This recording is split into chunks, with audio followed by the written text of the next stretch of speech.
Welcome to Nothing Without Us, a disability advocacy podcast produced by Lakeshore Foundation. I'm Alie B, Gorrie, an educator, performing artist, and disability inclusion advocate on a mission to build a more inclusive world.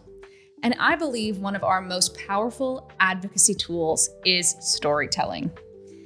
Each episode, we will learn from a disability advocate making their unique mark on the world. Today's guest is John Kemp. John D. Kemp is a leading figure in the movement for disability rights and inclusion. He currently serves as president and CEO of Lakeshore Foundation, a 100-year-old nonprofit organization in Birmingham, Alabama, serving people with disabilities. John is co-founder of the American Association of People with Disabilities and the author of Disability Friendly: How to Move from Clueless to Inclusive. John is a recipient of the Henry B. Betts Award, widely regarded as America's highest honor for disability leadership and service, and the Dole Leadership Prize from the Robert J. Dole Institute of Politics at the University of Kansas, whose recipients include Nelson Mandela and former U.S. Presidents George H.W. Bush and Bill Clinton. He is the namesake of the John D. Kemp CEO Award, presented annually by Disability In. Ladies and gentlemen, John Kemp, it is so good to be with you. Thank you, Alie. It's a privilege to be with you, and I admire you so much and appreciate you being a part of this and leading our podcast. Thank you. Thank you. So this podcast is all about advocacy, and I believe that disability advocacy is a journey, and it doesn't happen overnight, but somewhere in your life, somebody sowed those advocacy seeds inside of you. Who was that person for you growing up, and maybe who have those people been for you as you have grown throughout your life? That's, I just have to say my dad, and I could say a lot of other people, but my dad, just an extraordinary figure. My mom died when I was very young, and my dad raised three of us kids. I have a younger sister. We're Irish twins. But 3 months after my little sister was born, my mother died of ovarian cancer, and my dad was 32 and was left to raise three kids, me in the middle. I watched him very carefully, and he obviously was very concerned about me and whether I was going to make it all right in this world. And I guess my mother and my dad talked on her deathbed and said, John's got to do everything that every other kid would do. He's got to go to school. He's got to get an education. Got to be involved in community life. And it was like, they were talking sort of like the independent living movement back in the 50s and late 40s when I was born. So it was my dad. And he got me into regular schools when they didn't want to take me. It was a public school, and they thought I'd be a lot of trouble and too much distraction for the teacher. And Dad assured them that I would be fine, and I could handle myself at the bathroom, and I could handle my books, and I could get in and out of the classroom just fine. So it all worked out just great. So it's my dad as the starting point, and I just followed as much as I could what he was setting up for me to live a great life. That's really incredible. Can you talk a little bit about how he helped advocate for you throughout your education? Because I know your education's just been tremendous. You've gone to law school, you've been in university, and obviously you made it just fine in school. But what was your education journey like in terms of advocacy, accommodations, what you needed, and who showed up for you? There was no conversation about accommodations or program modifications back then. It just never was in the law. It never was required, and it wasn't expected that the universities would have to make any kind of changes or modifications to the way they delivered programs to disabled students or any other student that had any kind of difficulties. It was just do it their way or don't go at all. Yeah. And my dad would step in once in a while and say, now, is this really fair? And, maybe John needs 15 more minutes in law school or a half an hour to take 4-hour written exams for each class at the end of the year. And, they would agree to those kinds of modifications. But for the most part, it was keep up. It was just you, John, you need to keep up with everyone else. And so I'm one of those from that era that was always trying to keep up. I even thought I was going to be a pro baseball player. And my dad and I would play catch in the front yard, and I was horrible. I mean, just as bad can be. And I thought that I was going to be a little delusional too, probably. But, I'd miss half the balls he'd throw to me, and I'd pick them up and I'd throw them back, and it wasn't too bad, but it was never anything with smoke on it or anything. But it was, I had this vision that I was going to be a pro baseball player. My dad never said to me, "You'll never be a baseball player, pro baseball player. You'll never do that." He just said, "You keep trying, you keep practicing, and you'll see where it's going to go." And that was his philosophy about everything in life, is just keep trying until you can't do it anymore, and then you figure out something else that you would like to do. I'll bet you had the same kind of parenting. I'm just guessing, just because I have watched your amazing young career. John, I was about to say that as you were speaking. I couldn't help but smile from ear to ear, because any activity I was interested in, my parents never said, "Oh, you have low vision, this isn't an option for you," which I actually see a lot of parents do today, which breaks my heart. But they let me sign up for baseball, which I had more fun picking flowers in the outfield. And I also missed every ball that was thrown at me. But they let me decide on my own that, hey, maybe baseball's not for me, but I love to act and sing, and that's for me, right? But I was never told, you can't do this. It was just keep trying. My other sports of choice growing up were horseback riding and diving. Diving is amazing when you have no depth perception. Wow. Because what do you have to lose, really? It was pretty great. So I agree. I think that is a style of parenting and being raised that I'm really grateful for. And I know it's benefited you tremendously. Absolutely. No limits, right? No limits. Nobody else puts limits on us. We decide when we can't do something, what else we want to do. And a lot of it is our inner drive. Mm-hmm. We want to be accomplished. We want to succeed. We want to help other people. Great amount of empathy, I think both of us have, for the lives of other people. And sometimes we feel very fortunate that we had great parents and great families and great support systems around us.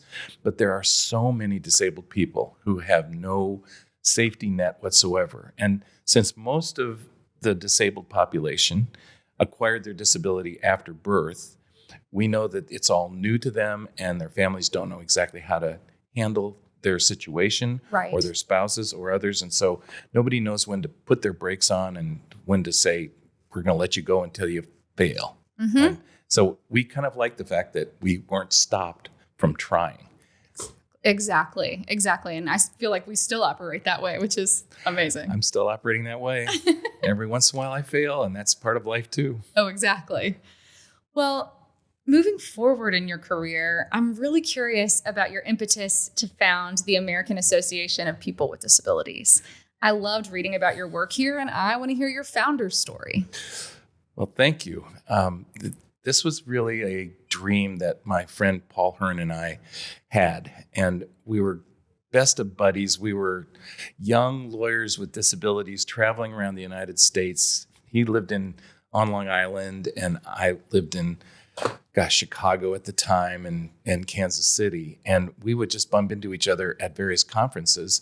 And of course, we'd give our speeches, and then we'd go have a beer, and we would talk about what life is like and what are we doing? What's the big picture out there? Where are people with disabilities going in terms of civil rights? And so we started dreaming a little bit about there ought to be an organization that is cross disability, allows for everyone to come under the tent and be in the tent and be a part of the movement, all types of people with disabilities and their allies. So we spent a lot of time drinking more beer in Washington, D.C., where I ended up and he ended up, just coincidentally. And it took about 3 or 4 years of dreaming this up that we came up with the idea that we wanted to promote the economic and political power of people with disabilities. And that was basically the tagline or the mission statement.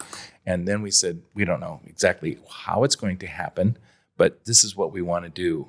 And in 1995, 5 years after the ADA was passed, Peter Thomas, an attorney in Washington, D.C., double-leg amputee and a very good friend of mine, and on the board of Lakeshore Foundation, helped us incorporate our dream into AAPD. And we started out with no money and just going to people with this vision. And slowly but surely over the next 5 years, we were able to develop a core of funders that allowed us to do more educational work. But talking about the economic and political power, we talked a lot about entrepreneurship. Usually entrepreneurship is a consequence of discrimination in the workplace. I can't get a job, and I want to work, so I'll just start something in my garage. Say that again. Right? Entrepreneurship is a what?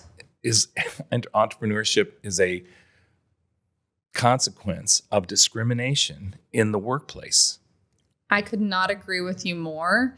And so much of what I see in the entrepreneurs I know is exactly that, right? So keep going. Can't get a job. I start this business out of my garage. Right. And then, that's how you crawl up the economic ladder towards hopefully self-sufficiency and economic self-sufficiency.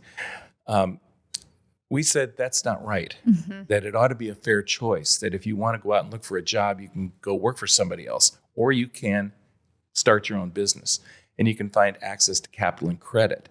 And so we started looking into that, and we even dreamed of starting a bank of ability. And we had a name picked out, and we were dreaming big.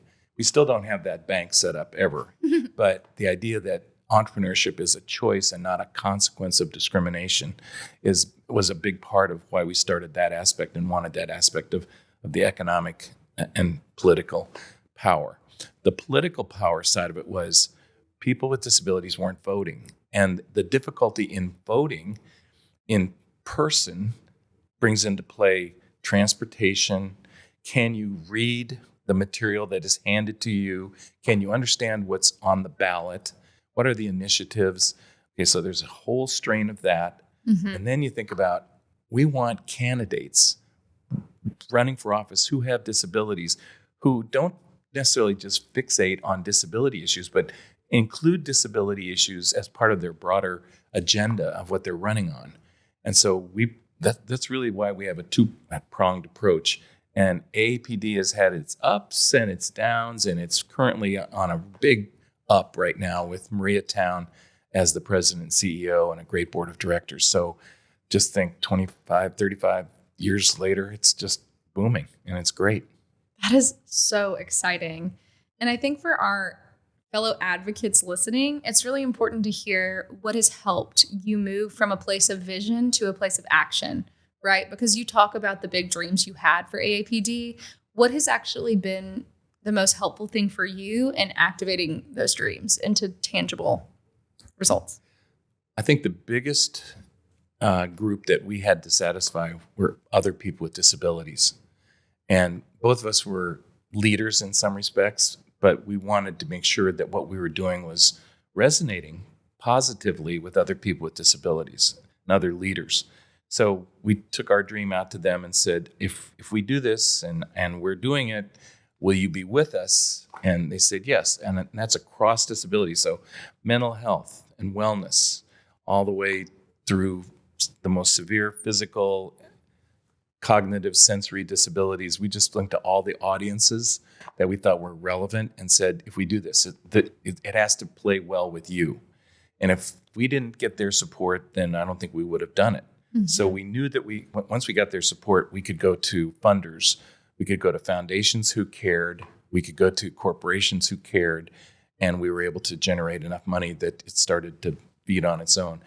And a very wealthy young woman who was the daughter of a Coca-Cola bottling company distributor, using a wheelchair from a spinal cord injury, gave us $200,000 at a critical time so that we could hire for 2 years a development director and have that paid for. And that was the whole difference. We hired a very good professional fundraiser, and that individual went out and made the calls with us and asked for money, and we started getting in money that way. So those are the down and dirty ways in which we started, and it was really done by people with disabilities, people with disabilities for people with disabilities. That's so incredible and so important. You know, I'm curious because your work has taken you across the country. Even in just that story you were telling us about, working in Chicago and DC and Kansas City, I believe, right? Yes. I want to hear sort of what you have experienced in this field across the country, and if there are certain areas in the country, across the country, that are leading the advocacy charge and certain areas that you maybe wish were farther ahead, but are just not quite there yet. What have you seen and what themes?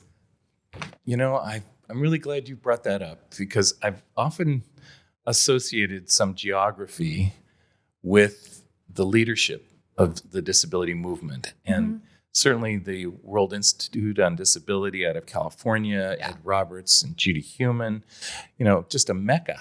It was a mecca. Right. Independent living movement started out of there, so I immediately go to Berkeley, and yes, it's very progressive and lefty and all that kind of stuff.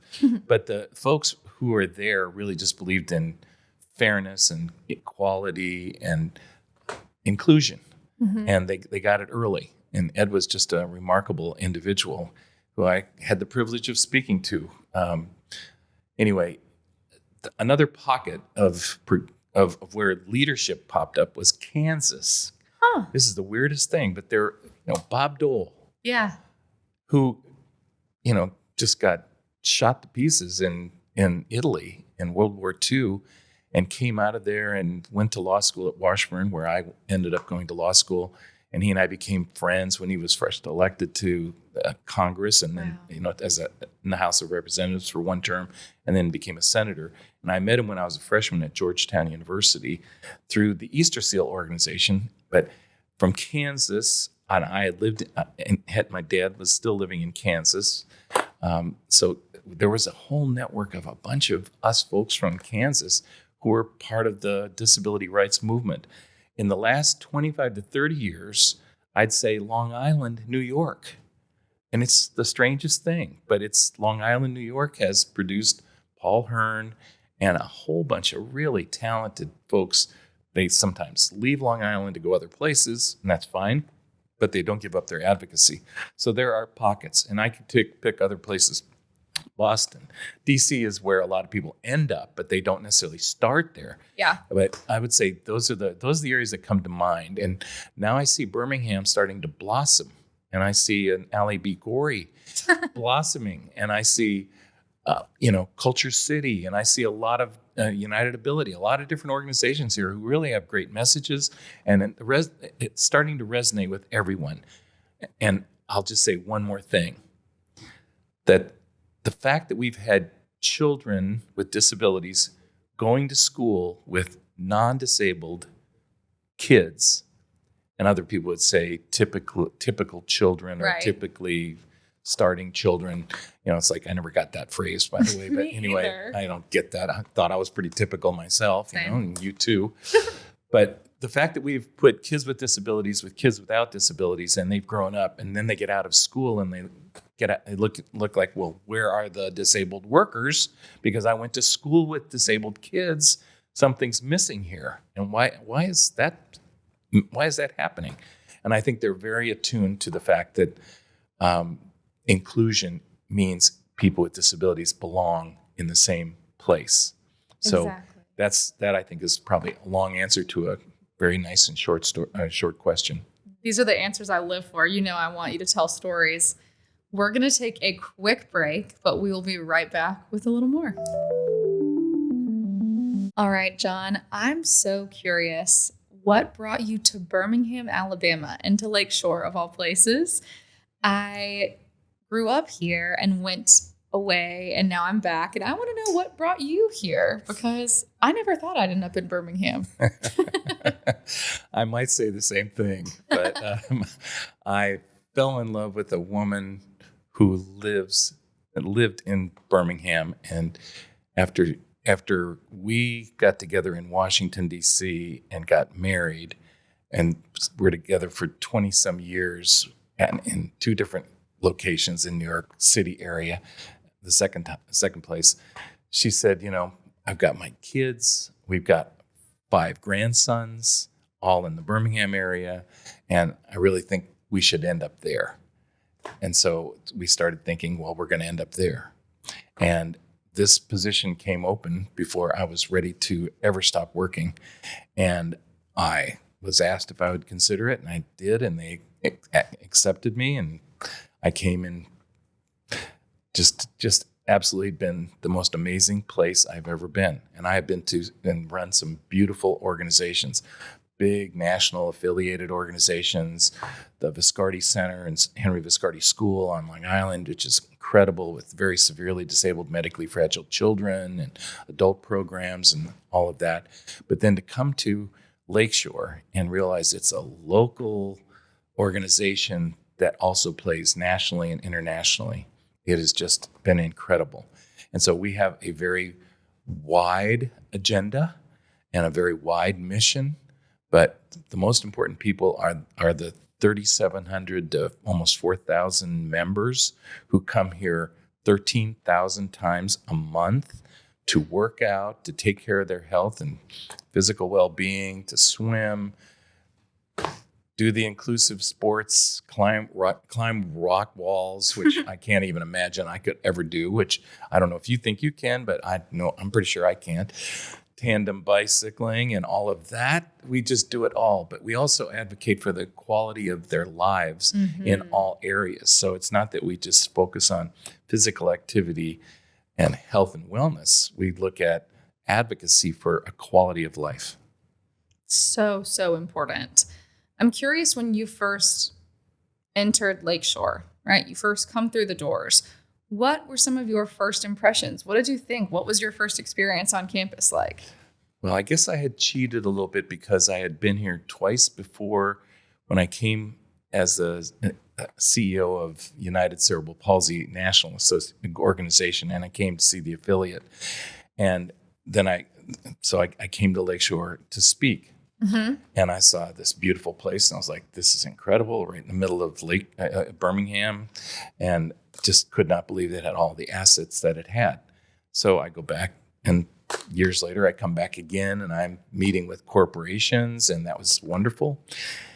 And then this job opens up, so now I'm really familiar with it, and I know a few good restaurants. I don't know very, very many, but this is kind of a foodie town. Sure is. Anyway, it turned out to be just great. And I thought that the culture of acceptance was a little bit higher on average than I had seen around the country. And I think it's just part of great disability organizations here in Birmingham who have done a good job of getting people with disabilities included in the community. And in leadership. And in leadership, right. I think it's interesting how many disability organizations don't necessarily have disabled leadership. And I think it makes all the difference. Well, that's a really good point.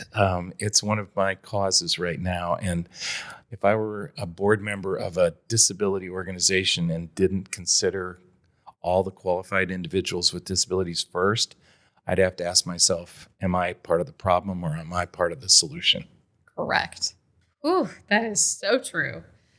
Moving into that sort of idea about different businesses and corporations, I listened to a talk where you discussed this idea in business that, the business world moves really, really fast. And you talked about how sometimes the nonprofit world can move really, really slow. What are you doing here at Lakeshore to ensure that the nonprofit world is keeping up? I would say that under the umbrella of Lakeshore, we think we run about 5 businesses. Yeah. We have this beautiful 45-acre campus that we own. So we're landlords to a bunch of different organizations, including Encompass Rehab Hospital. We run a health club with 3,700 plus members who come here often. And if the water temperature isn't right, or if the showers aren't spotless in every way, or if the curtain is torn someplace, or the carpet needs repairing or something, we hear about it. And so we have a big customer service issue, but a big opportunity to meet customer service needs in that.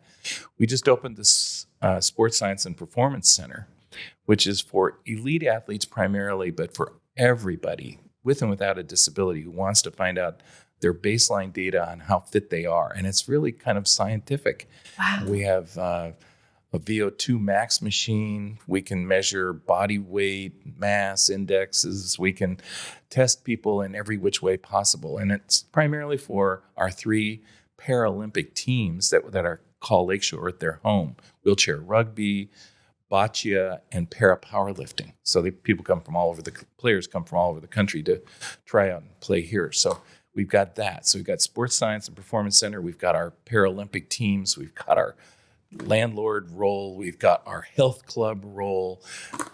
So, I mean, it just keeps going on and on. So as we run these businesses, they have to move really fast. Mm-hmm. And I think the board trusts management. We have outstanding leadership in terms of my direct reports and a lot of experience.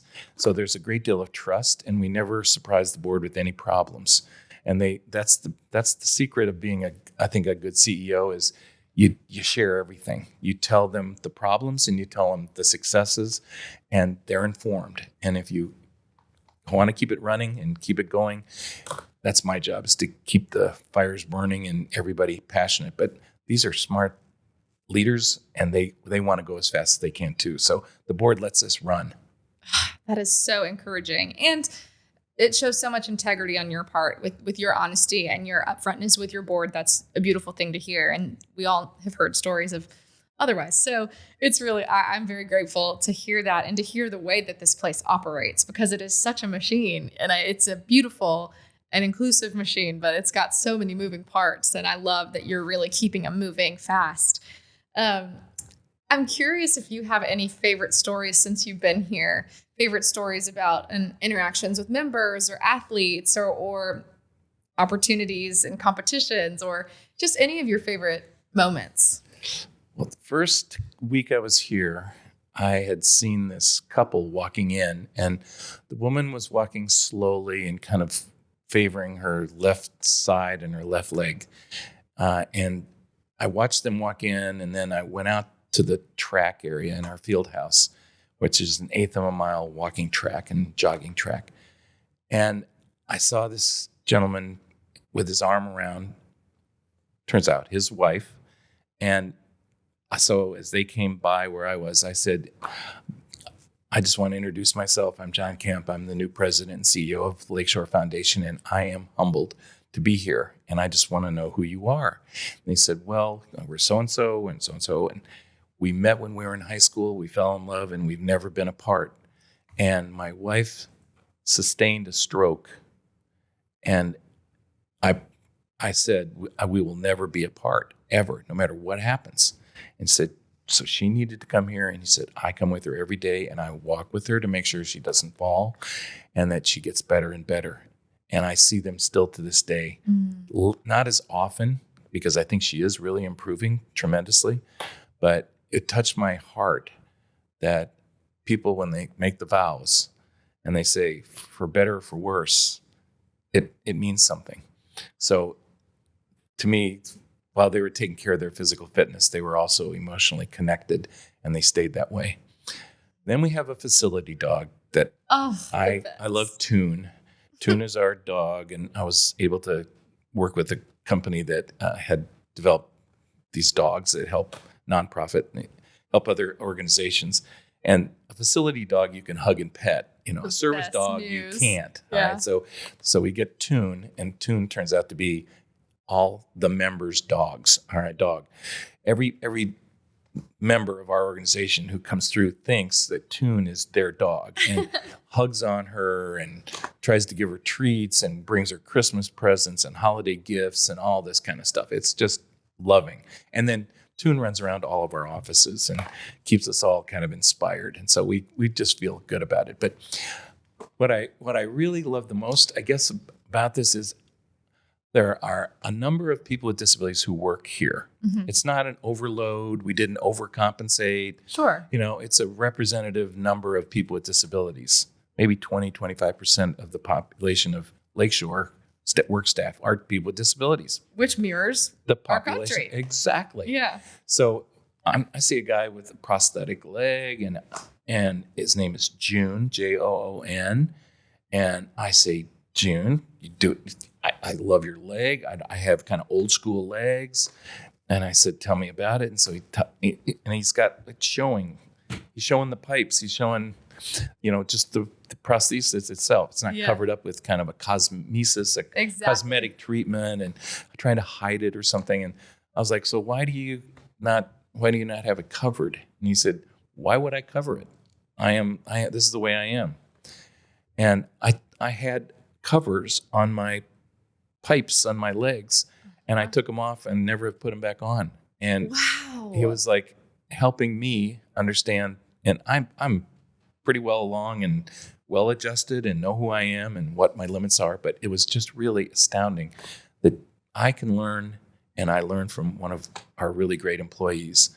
But there's just a chemistry here of culture that brings people together, mutual support and respect. And I think part of it is the disability movement kind of expects that. I think we're dependent on the other people. I am. If I didn't have my wife helping me in the morning, it'd take me twice as long to get dressed in the morning, and she speeds things up and she does so many things for me and I'm forever grateful. But I always try to do something great for her and say thank you and be very respectful about all of that. But I think that culture of interdependence in our lives is lived out here in our work life. And people try to help each other no matter what their problem or issue is. That is so important. And I love that story you shared about June. I think it goes to show our listeners that no matter how long you've had your disability, you could have it since birth, that you are going to constantly learn, if you keep your mind and your heart open, from others who have disabilities on ways to show up in the world. I feel like Exactly. I preach to kids now to use their assistive low vision technology when, as a teenager, I did not want to use my assistive low vision technology, right? And I see the kids that I work with just killing it. I mean, they are reading so fast. They're getting done anything they want to do, and it's all because they're actually using their tech. And then I'm inspired to wear my rose-colored glasses. I literally see better through actual rose-colored glasses when I'm outside. Well, that's a double good then, right? It's really cute. But, things that I wouldn't want to do, or that I'm like, ooh, this is such a bulky tool. If it's going to be supportive, use it, and why would you hide it? Because it's such an important part of who you are. I love that story. I want to know what really excites you about the future of Lakeshore. I would say there are hundreds of things, hundreds of opportunities. I think we are maturing in the way we look at the role of health and wellness and fitness. And the better we do as a society and as a community to extend our lives of quality living, the better we are. And the fact that so many people come here to manage their own health and wellness is very optimistic to me. I feel very fulfilled when I see that couple that I was telling you about earlier. I see people swimming at 5:30 in the morning. Well, I hear about it. I hear at 5:30 in the morning, but I hear about all of these incredible personal responsibilities that people are taking for their health and wellness. And that to me is very positive. So I'm optimistic also that the public sees us now as rightfully belonging in society. And they can almost see like a curb without a curb cut as, oh my God, why didn't they put a curb cut in here? And a store, besides building code, I think they would say, why would I just automatically not want 20% of the sales? And why would I? So I think inclusion is now reaching into society, and they are starting to say here in Birmingham, of course we want all sales, we want all customers, we want all employees to be able to come here and work. And the bigger the applicant pool, the cream of the crop is going to be better, and that includes us folks with disabilities. And so I think it's reaching now to the employer, the retailer, all aspects of our society here. And I hope it's happening across the country. That's incredible. John, as I researched your work, I heard you in a keynote presentation, I believe, talk about disability innovation and even disability in space, which absolutely blew my mind.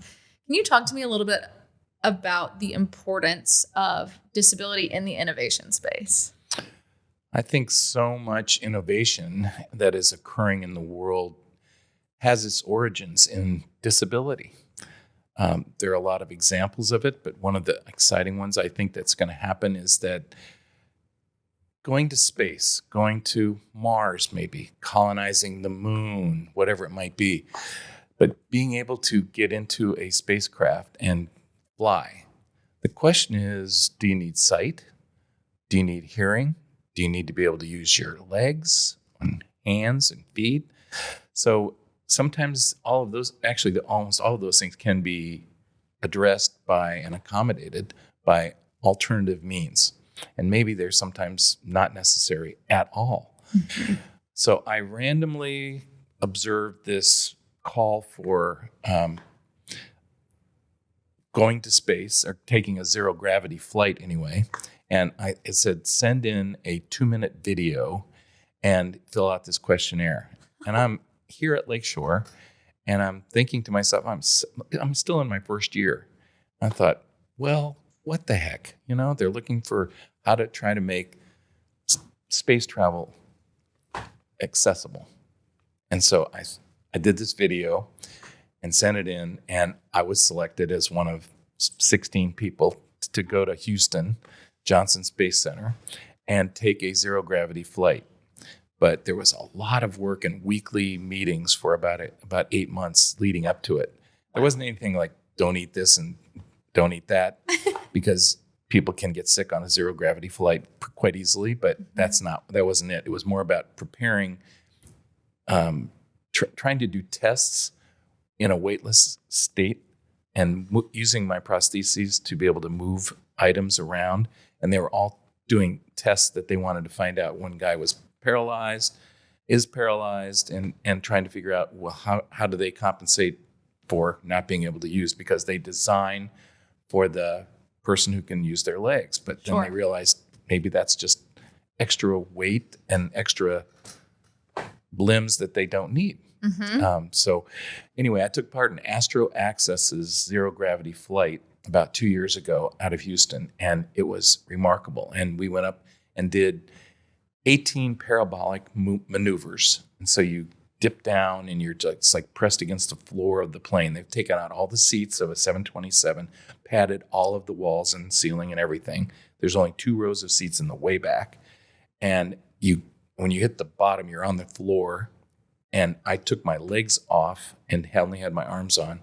And then they start climbing up. And for about 30 seconds, you're climbing. And then you roll over and you start to fall. And then you're in the weightlessness. And you do your quick tests that you're supposed to do while you're weightless. I am floating around in the air, and it was the most liberating feeling in the world. Oh. But I think they're going to be astronauts that have disabilities. There's a Paralympian in England who has been chosen, and he's going to be probably the first one. But a woman that was with me on one of these, my one and only flight from Germany, is also now going to be part of a space program from the European Space Administration. And I think they're working on it here in the United States, but they're not quite catching up to England and Germany. So it's really fun. Like, when you really stop and think about work, how much sight do you need? How much hearing do you need? How much this do you need? What accommodations can overcome and address those issues? That's the way we ought to be looking at life. Like, let's just remove all the barriers and make it easy for everybody, inclusive. I just picturing you just absolutely weightless. That is the coolest sensation. And I mean, I can't even imagine. The closest thing I've had is floating in one of those saltwater tanks. So that is so cool. Alie, I autographed my book, 2 books, while I was weightless, and it looks like it because it looks like scribble. But I'm really proud of the autograph. That is so cool. So you actually did different tasks in that state. Yes. Oh, that's amazing. It's crazy. Wait, will you tell me a little bit about your book? I will. And thank you for asking. It's disability friendly, how to move from clueless to inclusive. And my wife said, you're calling people clueless. And I said, well, some people are. Most people aren't, but some people are clueless. And that maybe it's not intentional. They just have never been told or informed or educated. So the first part of the book is very autobiographical. talks about my life and growing up and family and sisters and my beautiful wife, Sam. And then the second part of the book is about disability culture. What does it mean? What does our culture mean? A lot of groups embrace their culture, and only in the last 20 years or so have we as people with disabilities really started to embrace what it means to have a disability, and that there's a common bond across different types of disabilities that unite us, which is really great. And then the third part is sort of a blueprint for corporations on how to hire, promote, and even fire people with disabilities. But there's a blueprint in there as well for that. That's amazing. Where can people find your book? Amazon Books, of course, but it's disability friendly.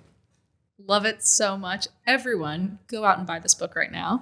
That is Thank you. My marketing for you. Thank you. I can't wait to get my hands on it.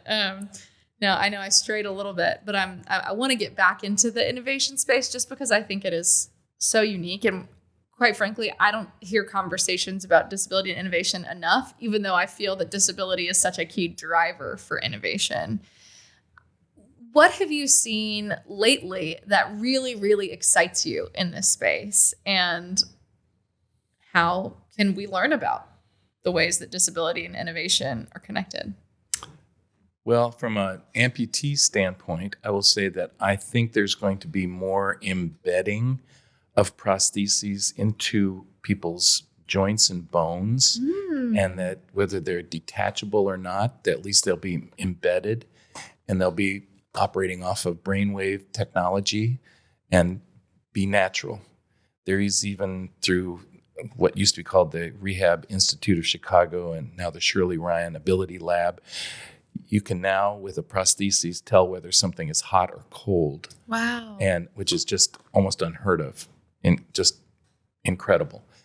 There are a lot of, I think, innovations that are happening that I think are going to change the world. You think about closed captioning, right, which is great for people who can want to read what's on TV, and I have it running all the time, and I can hear, but if I want to watch TV when my wife is sleeping because I wake up in the middle of the night, I can turn on closed captioning. Well, that was done for people with disabilities, but today, almost every bar and restaurant that has a TV going has no sound but has the closed captioning going on, and that was developed for people with disabilities.